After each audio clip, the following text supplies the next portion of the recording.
السلام علیکم پیارے بچوں، امید کرتا ہوں آپ سب خیریت سے ہوں گے۔ بچوں، آج میں آپ لوگوں کے لیے ایک نئی اور دلچسپ کہانی لے کر آیا ہوں۔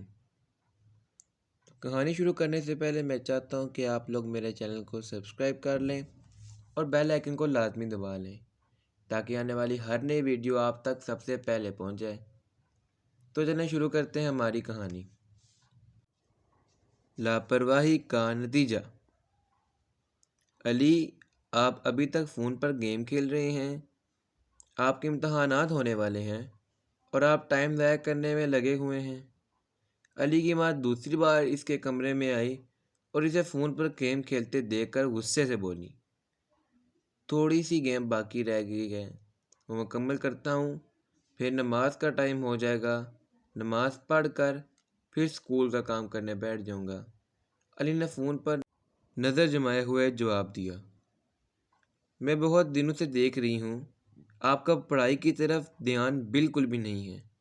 اس بار مجھے لگتا ہے کہ آپ کے نمبر بہت کم آئیں گے۔ کوئی پوزیشن لینا ممکن ہی نہیں نظر آ رہا۔ ماما نے غصے سے ڈانٹتے ہوئے کہا، ایسا کبھی نہیں ہو سکتا، فرسٹ پوزیشن ہمیشہ میری ہوتی ہے اور میری ہی آئے گی، آپ کیوں پریشان ہو رہی ہیں؟ میں بہت محنت کرتا ہوں، علی نے مصروف انداز میں جواب دیا۔ ماما کے بار بار منع کرنے کے باوجود بھی وہ فون پر گیم کھیلتا رہا۔ پتہ نہیں اس لڑکے کو کیا ہو گیا ہے۔ پہلے تو یہ ہر وقت اسکول کا کام کرتا تھا، جب تک اسکول کا سارا کام مکمل نہ کر لے یہ کوئی گیم نہ کھیلتا تھا۔ اب تو اسے گیم کھیلنے کے علاوہ کوئی کام ہی نظر نہیں آتا۔ علی کی ماما غصہ میں بول رہی تھی۔ علی مسجد میں نماز پڑھ کر آیا تو پڑھنے کی بجائے چھوٹی بھائی احمد سے کھیل میں لگ گیا۔ علی، آپ کو میں نے کہا تھا کہ اب میں آپ کو کھیلتے ہوئے نہ دیکھوں۔ دن کو آپ فون پہ گیم کھیلتے رہے ہیں اور اب پڑھنے کی بجائے دوبارہ کھیل میں مصروف ہو گئے ہیں۔ اگر ایسے ہی پڑھائی سے لاپرواہی کرتے رہے تو آپ کبھی بھی اچھے نمبروں سے کامیابی حاصل نہ کر سکیں گے۔ اسے احمد کے ساتھ کھیلتا دیکھ کر مما نے سرزنش کی، آپ بے فکر رہیں، میرے نمبر کبھی بھی کم نہیں آئیں گے اور میں اچھی پوزیشن لے کر ہی پاس ہوں گا، علی نے انہیں تسلی دیتے ہوئے کہا۔ پھر بھی نہ چاہتے ہوئے بھی مما کی ڈانٹ کے ڈر سے اس نے کھیلنا بند کیا اور کمرے میں آ کے اسکول بیگ کھول کر بیٹھ گیا۔ اسکول کا کام کرنے کا اس کا جی نہیں چاہ رہا تھا، اس لیے وہ کبھی پانی پینے کے لیے کچن میں جاتا اور کبھی واش روم میں چلا جاتا۔ اس کی ماما اس کی تمام حرکتیں دیکھ رہی تھیں۔ انہیں یقین نہیں آ رہا تھا کہ ان کا لائق کہلانے والا بیٹا ایسے پڑھائی سے جان چھڑا رہا ہے۔ رات کو کھانے کے بعد علی سب سے پہلے سونے کے لیے لیٹ گیا۔ صبح علی کی ماما فجر کی نماز ادا کرنے کے لیے علی اور احمد کو جگانے کے لیے ان کے کمرے میں آئے تو علی پہلے سے ہی جاگا ہوا تھا اور وضو کر چکا تھا۔ ماما کو حیرت ہوئی کہ علی کیسے اتنی جلدی جاگ گیا ہے۔ شاباش، مجھے بہت خوشی ہو رہی ہے کہ آپ نماز کے لیے خود جاگ آئے ہیں، ماما نے اسے شاباش دیتے ہوئے کہا اور احمد کو بھی جگا دیا۔ علی اور احمد قریبی مسجد میں اپنے بابا کے ساتھ نماز ادا کرنے کے لیے گئے۔ ناشتے کے بعد علی اور احمد اسکول چلے گئے۔ علی کی ٹیچر بھی بہت حیران تھی۔ آہستہ آہستہ علی پڑھائی میں پیچھے ہوتا جا رہا تھا۔ اس کی ٹیچر نے اسے سمجھایا کہ محنت کی بات ہوتی ہے، اگر وہ محنت نہیں کرے گا تو کامیاب نہیں ہوگا، لیکن نہ جانے کیوں اسے پڑھائی میں دلچسپی نہ رہی تھی۔ اسکول میں امتحانات کا آغاز ہو چکا تھا۔ علی نے اپنی روٹین نہ بدلی تھی۔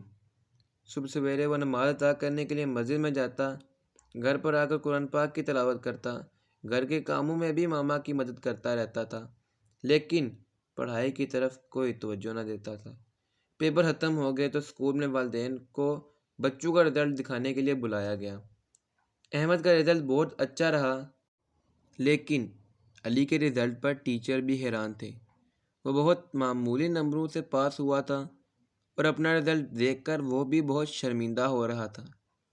علی اپنے کمرے کی لائٹ آف کر کے بیٹھا ہوا تھا جب اس کی ماں اس کے کمرے میں گئی اور لائٹ آن کر کے اس کو پریشان دیکھ کر بولی، اب پچھتائے کیا ہو جب چڑیا چگ گئی کھیت۔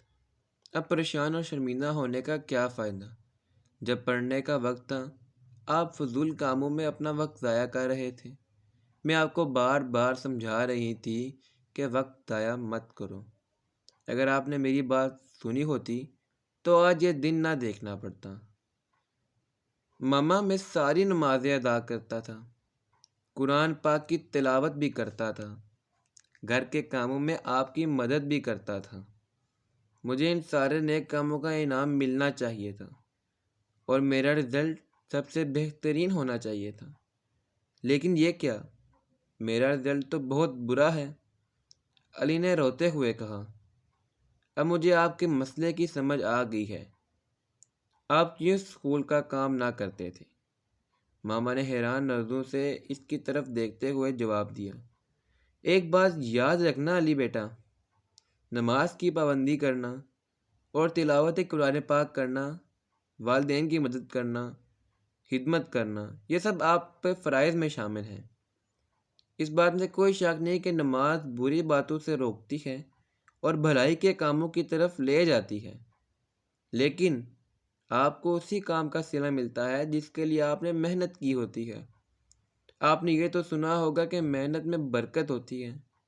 اگر ہاتھ پر ہاتھ رکھ کے بیٹھ جائیں گے تو ہم کھانا بھی نہ کھا سکیں گے۔ ترقی حاصل کرنے کے لیے اور کامیابی حاصل کرنے کے لیے سب سے پہلا اصول محنت کرنا ہے اور پھر اللہ پر چھوڑ دینا ہے۔ اللہ جو انسان کے لیے فیصلہ کرتا ہے وہ سب سے بہترین ہوتا ہے۔ نماز کامیابی کی کنجی ہے، لیکن نماز کے ساتھ محنت بھی شرط ہے۔ ابھی فائنل امتحانات تو نہیں ہوئے ہیں، آپ اپنے آپ سے وعدہ کریں کہ سب سے اچھے اور نیک کاموں کے ساتھ ساتھ آپ پڑھائی میں بھی محنت کریں گے، آگے فائنل امتحانات میں اچھی پوزیشن سے کامیاب ہوں گے۔ علی کی ماما نے اسے سمجھاتے ہوئے کہا۔ اب علی کو اپنی ماما کی کہی ہوئی ساری باتیں اچھی طرح سمجھ آ رہی تھی اور اسے اندازہ ہو رہا تھا کہ کامیابی حاصل کرنے کے لیے محنت کرنا ضروری ہے۔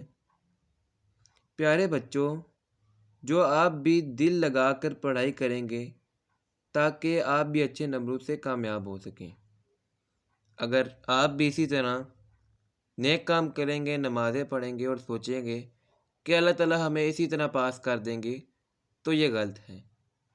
جو آپ کام کریں گے آپ کو اجر بھی اسی کا ملے گا، لہذا کھیل کود کے ساتھ اپنی پڑھائی پر بھی توجہ دیا کریں۔ تو پیارے بچوں، کیسی لگی آپ کو آج کی کہانی؟